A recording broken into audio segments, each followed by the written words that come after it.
जय राम जी की फ्रेंड्स, सुप्रभात। हमारे ज्योग्राफी के क्लास में आपका स्वागत है। आज भारत का भूगोल का चौथा क्लास है और ये क्लास NCERT पर आधारित है। ये बुक है महेश कुमार वर्णमल का, जो कि NCERT को पूरी तरह से कवर करते हैं और अच्छे तरीके से। और इससे लो से लेके हाई लेवल का क्वेश्चन कवर हो जाएगा। BPSC TRE 3.0 के लिए क्लास 1 से 5 प्राथमिक लेवल, माध्यमिक लेवल और हाई स्कूल और 11-12 के लिए बहुत ही फायदेमंद होगा। और स्पेशल ज्योग्राफी का जिसका सब्जेक्ट है उसके लिए तो एकदम ये रामबाण है। जैसे 6 to 8, 9, 10, 11, 12 में जिसका स्पेशल ज्योग्राफी का है तो उसके लिए रामबाण ये क्लास है। और चलिए अब शुरू करते हैं।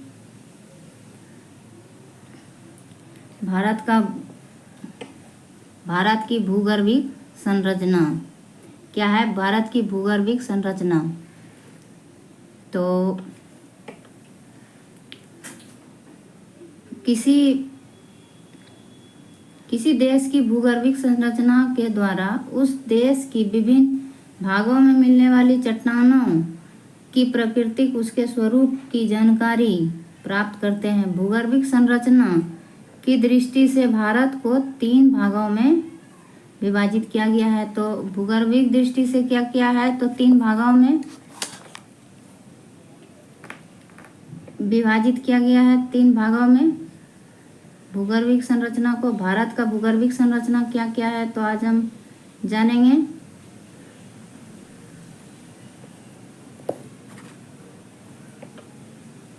दक्षिण का प्रायद्वीपीय, प्रथम है दक्षिण का प्रायद्वीपीय पठार, दूसरा है उत्तर की विशाल पर्वतमाला और तीसरा नंबर में है उत्तर भारत का विशाल मैदान। तो ये हो गया भूगर्भिक संरचना के बारे में।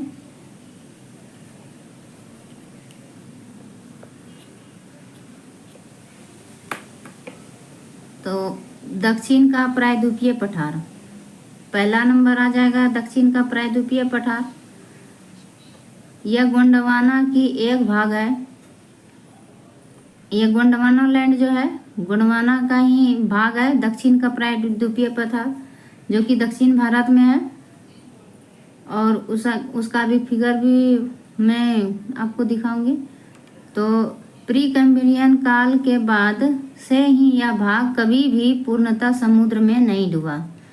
तो ये महत्वपूर्ण फैक्ट है कि गोंडवाना लैंड जो है प्री कैम्ब्रियन काल का ही है। गोंडवाना लैंड प्री कैम्ब्रियन काल का है और यह कभी भी पूर्णतः पूरी तरह से समुद्र में नहीं डूबा। यह आर्कियन युग के आग्नेय चट्टान से निर्मित है। यह प्रथम चट्टान है जो कि प्राचीन बोलेंगे या प्राथमिक चट्टान है। आर्कियन युग का ये हुआ सबसे प्राथमिक चट्टान हो गया, या आर्कियन युग का चट्टान कहेंगे या आग्नेय चट्टान कहेंगे। तो ये भारत का दक्षिण प्रायद्वीपीय पठार का गोंडवाना लैंड है। अब नीस व शिस्ट के रूप में अधिक रूपांतरित हो चुकी है। तो अब क्या है, नीस और शिस्ट के रूप में रूपांतरित हो चुका है। प्रायद्वीपीय भारत की संरचना चट्टानों, प्रायद्वीपीय भारत की संरचना चट्टानों के निम्न क्रम इस प्रकार हैं।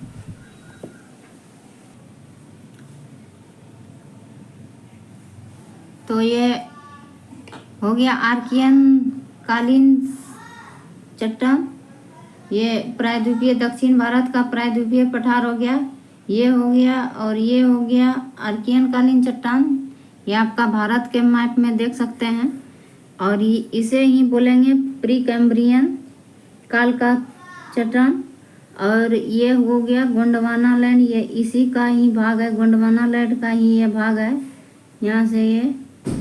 और प्री कैम्ब्रियन काल का ये चट्टान हुआ, जैसे यहाँ देख सकते हैं आप आर्कियन कालीन चट्टान। ये इस वाले फिगर को आर्कियन करके संकेत के रूप में समझाया गया है बुक में। तो ये माइंड में रखिए, ये हो गया, ये हो गया, ये हो गया, ये हो गया, ये आर्कियन हो गया, गोंडवाना लैंड का आर्कियन काल के चट्टान हो गया। और इसे ही अग्नेय चट्टान भी कहेंगे, जो कि ये पूरी तरह से समुद्र में नहीं कभी डूबा। तो अब हम जानेंगे आगे। तो क्या कहता है आगे कि आर्कियन क्रम की चट्टानें प्राथमिक और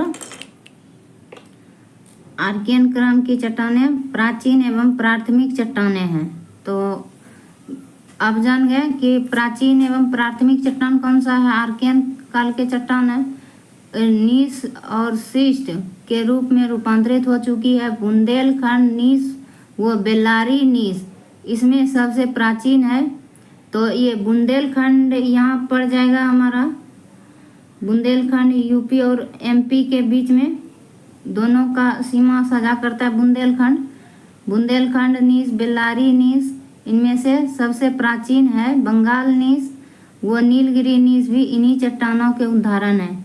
तो ये हो गया बंगाल नीस और ये हो गया बंगाल नीस, ये हो गया और ये हो गया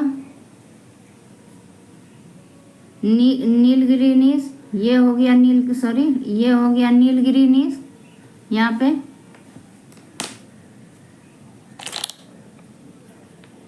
ये हो गया नीलगिरी नीस, ये हो गया बंगाल नीस और ये बुंदेलखंड नीस। तो ये सब क्या हो गया, तो प्राथमिक और प्राचीन चट्टानें हैं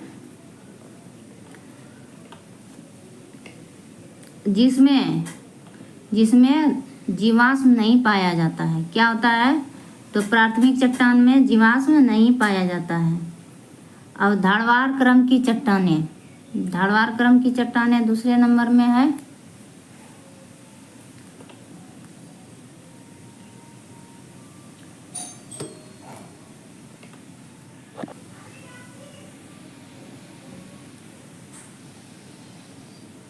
तो धारवाड़ क्रम की चट्टानें हैं आर्कियन क्रम की प्राथमिक चट्टानों के अपर्दन। तो आर्कियन क्रम का जो है प्राथमिक चट्टानों का जो अपर्दन हुआ तो और निक्षेपण, अपर्दन और निक्षेपण से निर्मित परतदार चट्टानें हैं। धारवाड़ क्रम का चट्टान क्या हुआ कि आर्कियन क्रम के चट्टान से बाद में धारवाड़ क्रम की चट्टान बना। तो अपर्दन, आर्कियन क्रम के चट्टानों का अपर्दन और निक्षेपण से निर्मित परतदार चट्टान है। तो इस धारवाड़ क्रम का चट्टान कौन सा हो गया, परतदार चट्टान है। अधिक रूपांतरित हो चुका है, ये और भी अधिक रूपांतरित हो गया है। कायांतरित या रूपांतरित इसे ही कहेंगे। इसमें भी क्या है, जीवाश्म नहीं मिलते हैं। तो धारवाड़ क्रम की चट्टान कहाँ कहाँ पाया जाता है, कर्नाटक, धारवाड़ एवं बेल्लारी जिला कर्नाटक का जो है, कर्नाटक में है धारवाड़, इसीलिए इसी के कर्नाटक के स्थान पे धारवाड़ के नाम पे ही धारवाड़ क्रम की चट्टानें नाम रखा गया। और बेल्लारी जिला अरावली कर्नाटक का धारवाड़ एवं बेल्लारी जिला अरावली श्रेणियाँ। तो अरावली श्रेणियाँ भी यहाँ ध्यान रखना है, यहाँ हो गया अरावली श्रेणियाँ।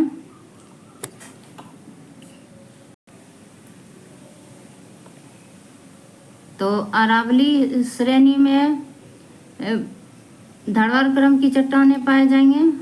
उसके बाद है बालाघाट, रीवा, छोटा नागपुर आदि क्षेत्रों में चट्टानें मिलती हैं। भारत के सर्वाधिक खनिज भंडार, सबसे खनिज भंडार अब कहाँ मिलेंगे, तो ये छोटा नागपुर क्षेत्र में भी मिलेगा धारवाड़ क्रम की चट्टानें में।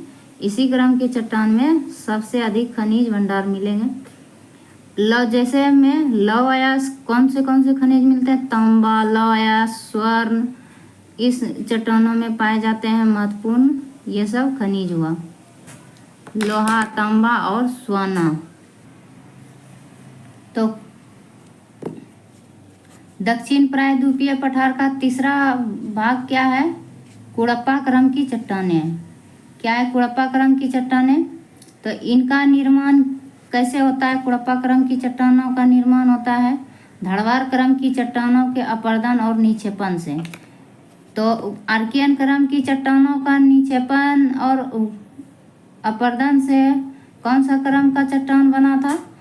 तो आर्कियन कालीन चट्टानों का जो है अपरदन और नीचेपन से हमारा धारवार क्रम की चट्टान बना।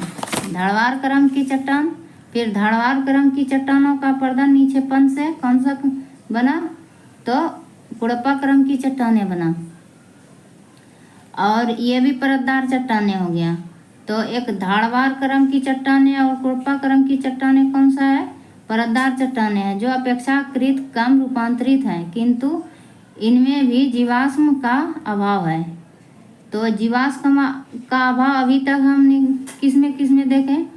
आर्कियन क्रम की चट्टानें, फिर गोंडवाना लैंड में भी हम देखें कि वो भी परतदार चट्टानें थे। गोंडवाना लैंड धारवार क्रम की चट्टान और कुड़प्पा क्रम की चट्टान, इसमें क्या है कि जीवाश्म का अभाव है। अब कृष्णा घाटी नल्लामलाई जो दक्षिण भारत में है, नल्लामलाई पहाड़ी क्षेत्र में पापाघानी, चेयार घाटी आदि में चट्टानें मिलती हैं। तो कहाँ कुड़प्पा क्रम की चट्टानें मिलता है? कृष्णा घाटी, नल्लामलाई पहाड़ी, पापाघानी और चेरियार घाटी में कुड़प्पा क्रम की चट्टानें मिलती हैं। अब चौथा फैक्ट है, दक्षिण पठार का चौथा फैक्ट है कि विंध्य क्रम की चट्टानें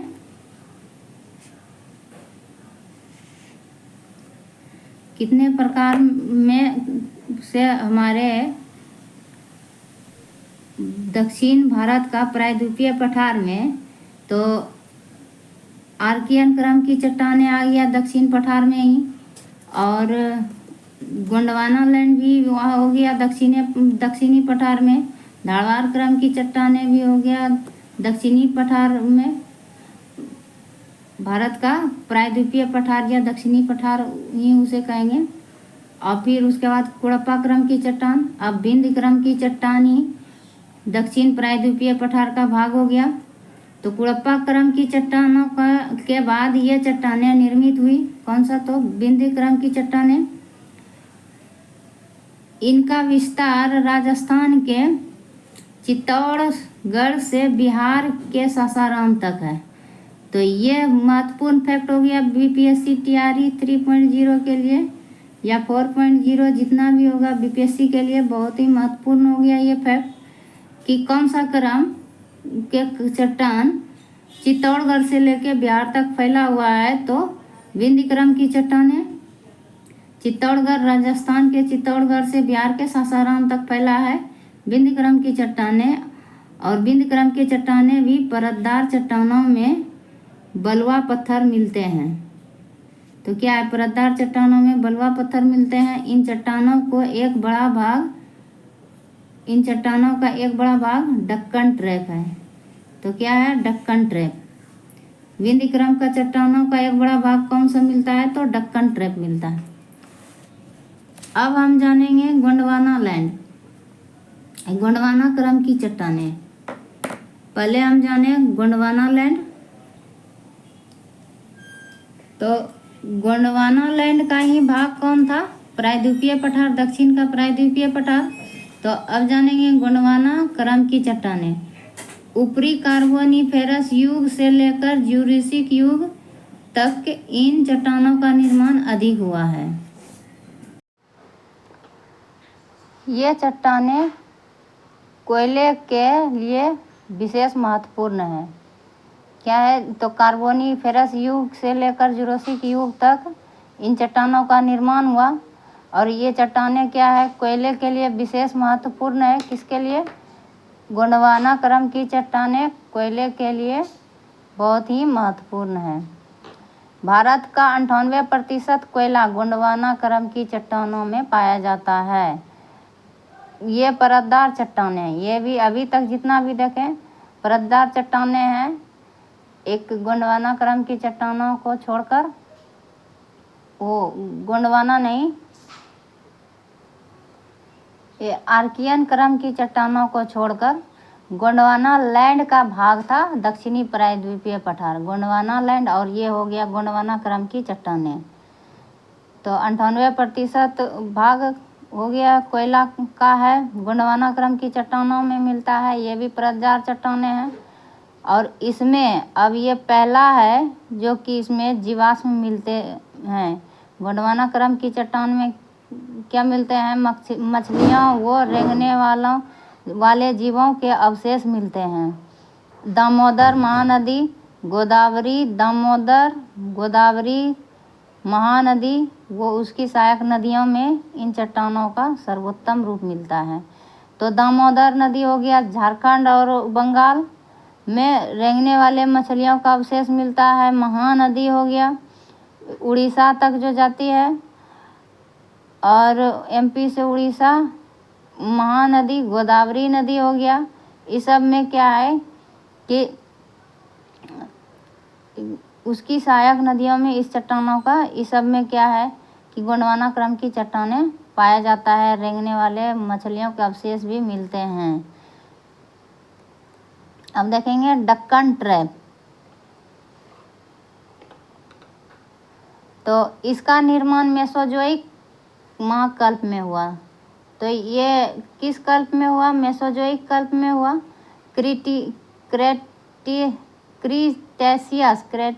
क्रेटेशियस कल्प में हुआ। मेसोजोइक महाकल्प के क्रेटेशियस कल्प में हुआ। मेसोजोइक का ही ये भाग है क्रेटियस कल्प, दक्कन ट्रैप का जो निर्माण हुआ। इस समय विदर्भ क्षेत्र में ज्वालामुखी के दरारी उद्भेदन से लावा का बृहद उद्गार हुआ, लगभग 5 लाख। अब यहाँ से क्या है कि हमारा डेट और किलोमीटर यहाँ से स्टार्ट हो जाएगा। यहाँ से 5 लाख हमारा जो है दक्कन ट्रैप 5 लाख वर्ग किलोमीटर क्षेत्र में फैला हुआ है और इस क्षेत्र में 600 से 1500 मीटर एवं कहीं कहीं 3000 मीटर की मोटाई है। 600 से 1500 और कहीं कहीं क्या है 3000 मीटर का मोटाई है दक्कन ट्रैप का। मेसोजोइक कल्प का क्रीटेशियस कल्प में इसका निर्माण हुआ था। विदर्भ क्षेत्र में हुआ था। ज्वालामुखी के दरारी उद्भेदन से लावा का उद्गार हुआ और इसका मोटाई 600 से 3000 मीटर तक है। मोटाई तक बैसाल्टिक लावा के जमाव से, बैसाल्टिक चट्टान जो है बैसाल्टिक ज्वालामुखी के लावा के जमाव से हुआ दक्कन ट्रैप का निर्माण। दक्कन ट्रैप कहलाया और उसके बाद दक्कन ट्रैप कहलाया। राजमहल का निर्माण इसी दक्कन ट्रैप का ही भाग है। राजमहल का ट्रैप इससे भी पहले जुरेसिक कल्प, इससे भी क्या हुआ जुरेसिक कल्प में हो गया।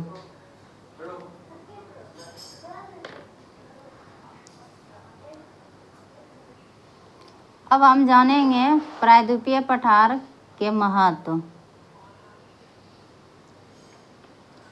भौगोलिक तौर पर दक्कन का पठार लंबवत संचालन के उदाहरण रहे हैं, अतः यहाँ अनेक जलप्रपात मिलते हैं। अब दक्कन पठार में क्या मिलता है? अनेक जलप्रपात मिलता है। झरना सब, विद्युत उत्पादन संभव होता है ये सब झरना से, जो अच्छा खासा बड़ा झरना है, सबसे बड़ा झरना।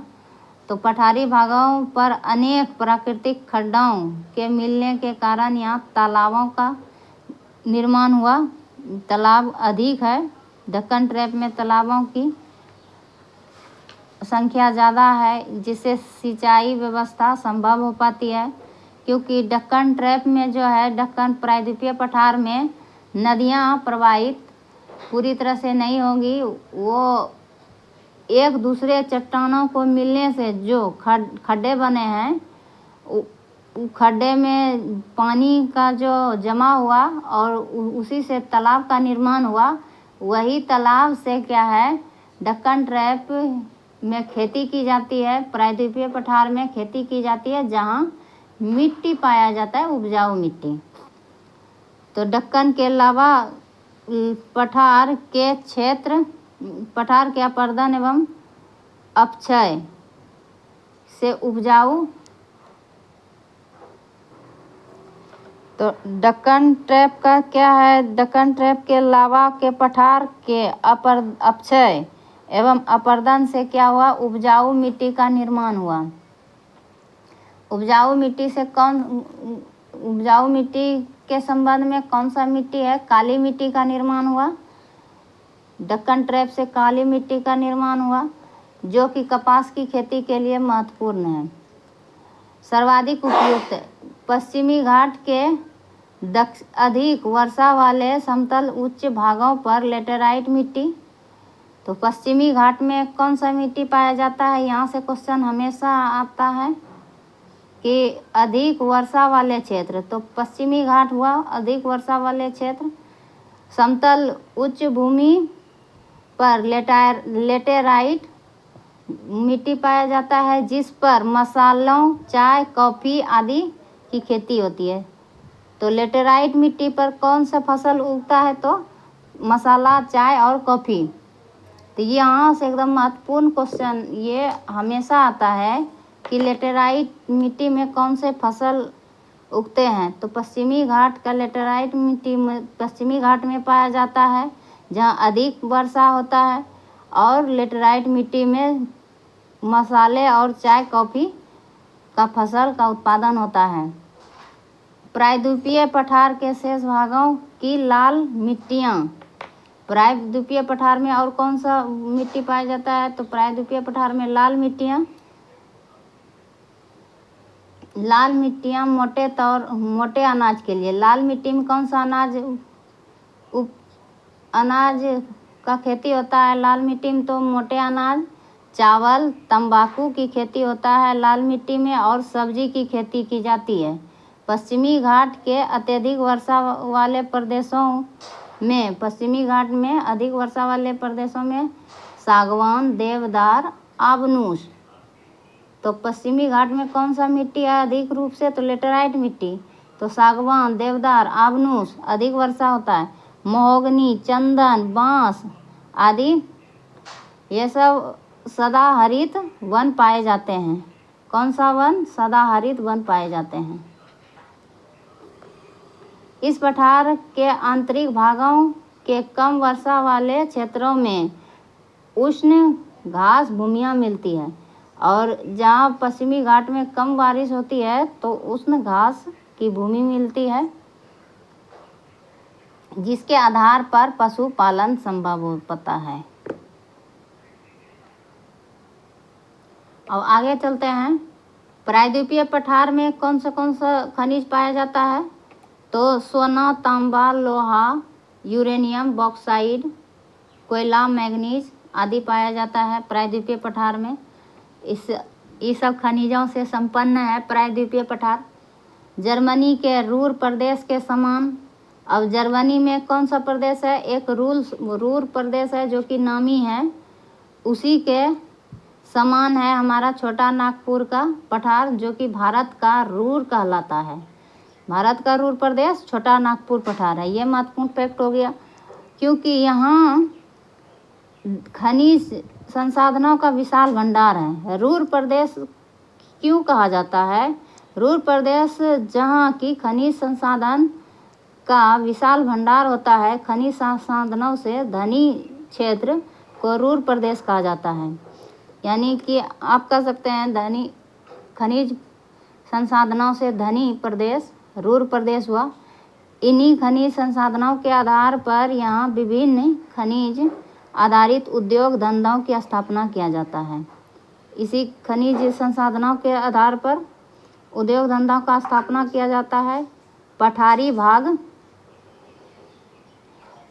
भाग के तटीय भागों पर अनेक खाड़ियाँ लैगून मिलते हैं, जहाँ क्या होता है, तटीय भागों पर अनेक खाड़ी और लैगून मिलता है।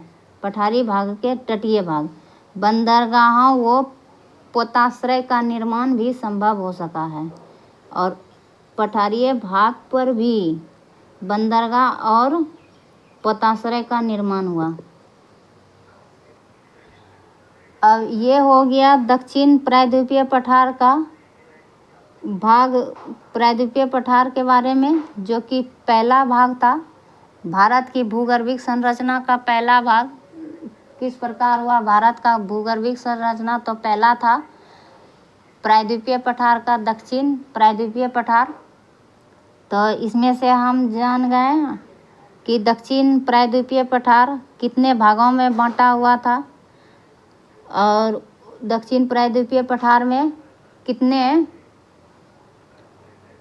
किस किस प्रकार के खनिज पाए जाते हैं और किस किस प्रकार के खनिज पाए जाते हैं, कौन से फसल उगाए जाते हैं, किस मिट्टी में कौन सा फसल उगता है और भारत के किस क्षेत्र में कौन सा मिट्टी पाया जाता है।